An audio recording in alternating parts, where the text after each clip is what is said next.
Most Terraform problems aren't bad luck. There are 8 specific mistakes and almost everyone makes them. I'm going to show you all 8, the wrong code, and how I actually fix each one. Mistake number 1, and this is the most common one I see, hard coding everything. Region, instance type, AMI IDs, bucket names, all baked directly into the resource block. If you have an AWS instance with the AMI hard-coded, the instance type hard-coded, the region hard-coded in the provider, everything works fine. But this is a trap.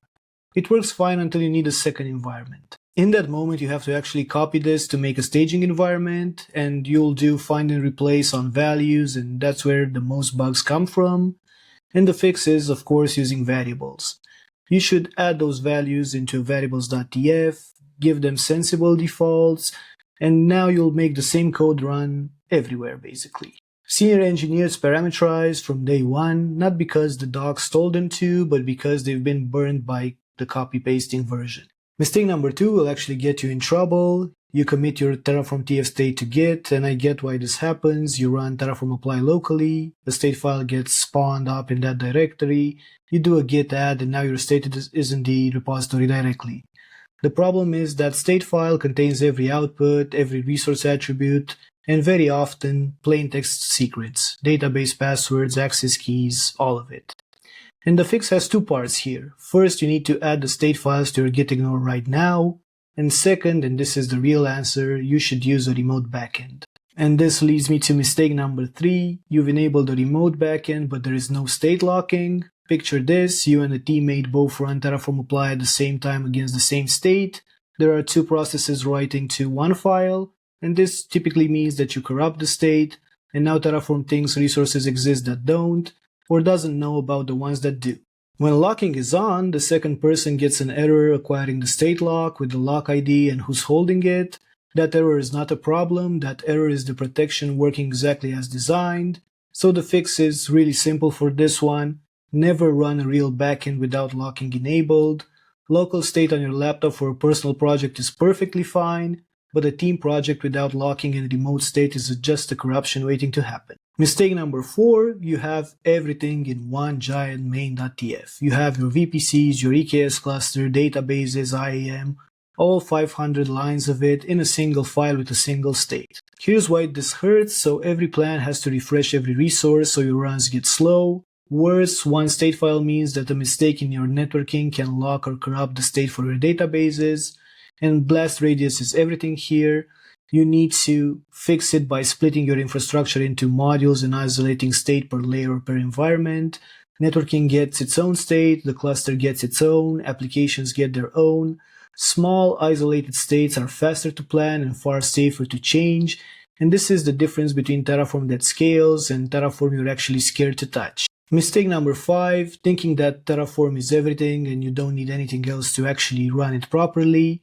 This is where the CI process comes into play. Format and validate are the bare minimum for a CI pipeline, but they're not enough on their own. A serious Terraform CI pipeline has layers. You have formatting and validation, so your code is clean and syntactically correct. Then you have static security scanning with something like checkoff, tfsec, or Trivi to catch a public S3 bucket or an open security group before it ever reaches your cloud. And then you get policy as code with something like OPA or Sentinel to enforce your organization's rules. Something like no untagged resources, no instance types outside the approved list, no deployments to the wrong region. So you need all of them, static scanning, validation, and policy as code. When all 3 run and every change automatically, your pipeline catches the mistakes you'd otherwise only find in production. Mistake number 6, thinking that the GitHub Actions pipeline is the same thing as a real GitOps process. Building your own pipeline is good. It's a solid step up from running apply on your laptop, but it's not the whole picture. The problem is that a hand-rolled pipeline doesn't really understand Terraform. It doesn't natively manage state for you. It doesn't track dependencies between your configurations. It doesn't give you drift detection or proper run history out of the box. You have to end up gluing all of that yourself. And basically this means that you have to hire a team to specifically manage that pipeline. To actually fix this, you need a specialized orchestration platform, Spacelift, Terraform Cloud, M0, Scalar. They handle state natively, they understand stack dependencies, they give you drift detection, policy enforcement, and a real audit trail without you building it from scratch. My go-to here is, of course, Spacelift, and I want to be transparent. I worked at Spacelift in the past, but that's not why I'm recommending it. I'm recommending it because I genuinely think it's the strongest of the bunch. The way it models the stacks, the dependencies, state, the OPA-based policy engine, blueprints and templates, I feel that it makes it just being a little bit ahead of the others. And yeah, this is my experience. Mistake number 7 is one you'll only feel once you're on a platform team. Making every other developer come to you for infrastructure, no self-service, no templates. Just Slack messages from your team asking for another S3 bucket or another dev environment. And here's the big problem with this. Most of what people request is the same 5 or 6 patterns over and over and over again. A standard environment, a database, a bucket with the right config. If you do a template for those, your developers can actually self-serve themselves through a simple form with no Terraform knowledge required.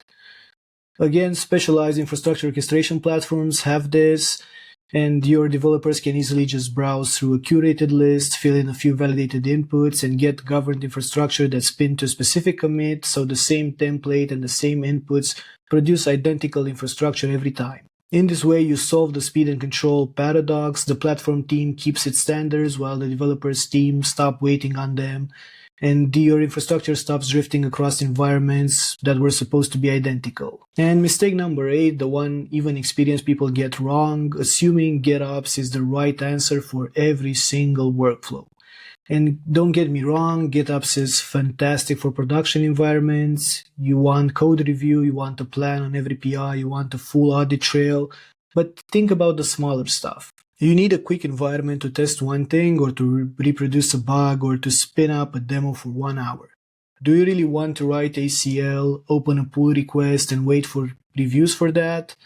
For those cases, there's a lighter path. I use a lot Spacelift Intent for this, but I'm sure there are other tools available in a similar way that let you describe what you need in natural language, like create a QA setup with 2 app servers, a database, and an S3 bucket, and provision everything through provider APIs by not using any ACL or extra repository.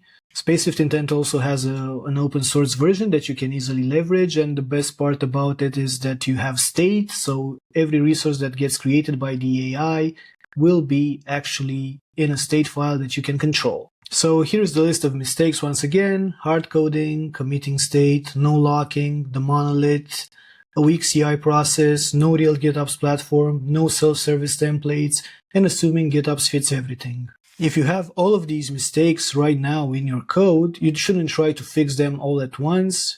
You should pick the one that scares you the most, usually that there's state in your Git or you don't have any locking or remote state, and fix that as soon as possible.